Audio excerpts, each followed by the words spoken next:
Break in two big murder case. Former Creighton doctor fired for erratic behavior. Now behind bars for the murders of a Creighton University pathology doctor, his wife, and the son and housekeeper of another Creighton doctor.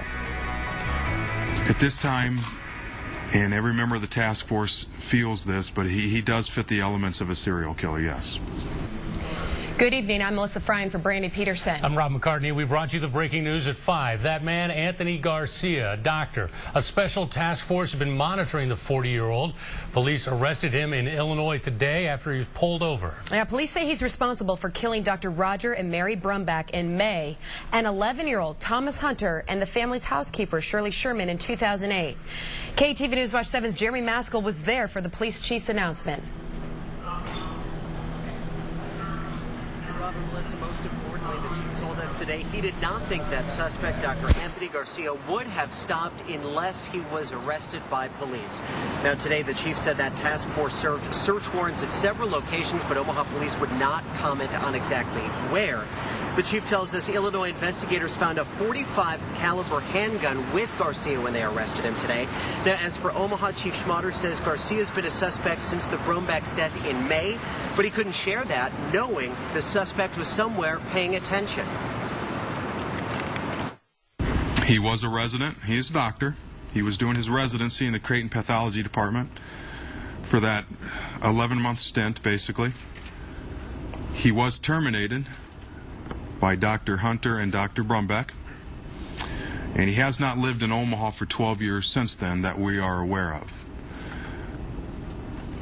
We do have evidence that would suggest that he did visit the city of Omaha in 2008 and in 2013 during the times of the homicides. Now, the chief tells me the task force he set up to monitor these cases had been following Garcia for some time, keeping track of his whereabouts. That is why they decided they needed to arrest him today instead of the planned tomorrow. He says Garcia was arrested without incident. Now, I did ask the chief if he thought Garcia knew he was a target of this investigation and was being followed day in, day out. The chief told me he did not believe so, but we will be following this, investigating more for 10. For now, reporting live, Jeremy Maskell, KETV News Watch 7. Jeremy, thanks. Task force had planned to arrest Garcia tomorrow, but Chief Todd Schmatter said authorities had to move in quicker than originally planned. Garcia was arrested today in Terre Haute, Indiana, pulled over for driving erratically.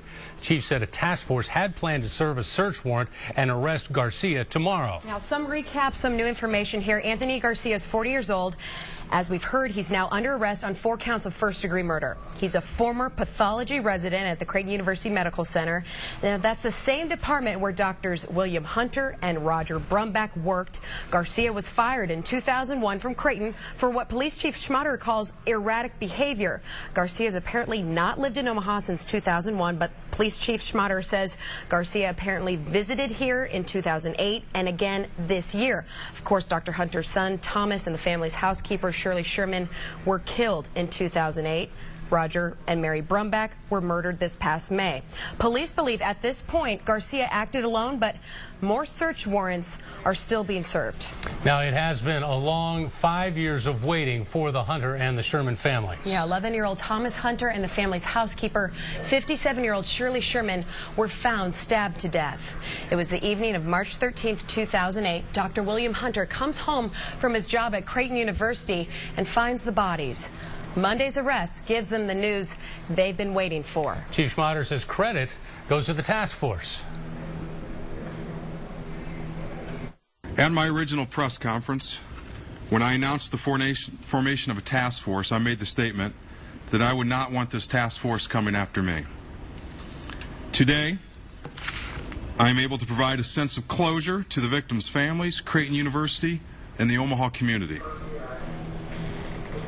Now, there may be some relief tonight in Hunter's neighborhood. And live there tonight, KETV News Watch 7's Amanda Crawford. Amanda? This is a KETV News Watch 7 breaking news.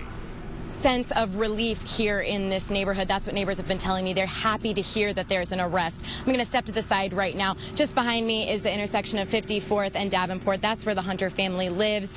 I talked to neighbors around in that area who vividly remember that day in 2008. One woman says she saw Thomas walk into the house that day after school, and she remembers making eye contact with the suspect. Obviously, she felt spooked that day, but she says since then the neighborhood has felt safe. They felt like it was a very targeted incident. They assumed it was someone with a specific motive. That's been the general consensus throughout the neighborhood throughout that time. Now, we've also been talking to other neighbors throughout the day here, and we're going to get you more of their sound later tonight, later in our newscast. But again, just kind of a sense of relief here in this neighborhood, a sense of happiness. But again, that woman that I spoke to says she knows Chief Smotter says they believe the suspect acted alone, but she says she's anxious to see what other evidence there is and won't feel completely at rest until she hears more about this investigation. Reporting live, Amanda Crawford, KETV Newswatch 7. All right, Amanda, thanks. Now, KTV Newswatch 7's Ryan Luby is in the neighborhood where the Brumbacks live near 114th and Shirley. This is their home right behind us here. You see it's left pretty much as it would have been had the Brumbacks still been alive. The lawn mowed, flags by the front door. But again, of course, the couple was found dead inside this home. And frankly, people who live in this neighborhood ever since the couple died have been very nervous. They've been locking their doors. They've been drawing their shades at night because they weren't sure, is the killer of this couple going to come back? Well, we spoke to one neighbor who we've spoken with several times who lives just up the street from here. He says they are breathing a sigh of relief tonight, absolutely, given the accusations against the gentleman from Indiana, and they're happy. They're very happy. And we also spoke with a family friend of the Brumbacks, a couple that has known the Brumbacks for the better part of 20 years, known the Brumbacks when they were living in Oklahoma, actually. And Laura Nice-Baltaro is her name. She's also very happy tonight. The whole department, no doubt, she says, is breathing a sigh of relief because they've been hurting, as she said, for a very long time. I spoke with her husband, who actually does not work at Creighton University any longer. He works out in the Carolinas. He told me that he briefly met this Dr. Garcia, very briefly, when he was interviewing at Creighton University back pre-9/11. He said by the time he actually got to Creighton, this Dr. Garcia guy was already gone. He had asked Roger Brumback a little bit. He says, what happened with this guy? Roger really wouldn't elaborate, he said, but it did explain that this Garcia gentleman had acted erratically, as the chief had acknowledged earlier today, and also that this Garcia guy apparently would try to sabotage other people's work. That is according to Dr. Baltaro, who lives in the Carolinas. His wife Laura still lives here in Omaha. We're going to go speak with her momentarily, but as I mentioned, this neighborhood and anyone who knew the Brumbacks are very, very happy tonight. Guys. All right, Ryan Luby reporting live. Thank you. Now, you can follow the latest developments on this breaking news story on air and online. Go to KETV.com to watch our previous reports on these investigations.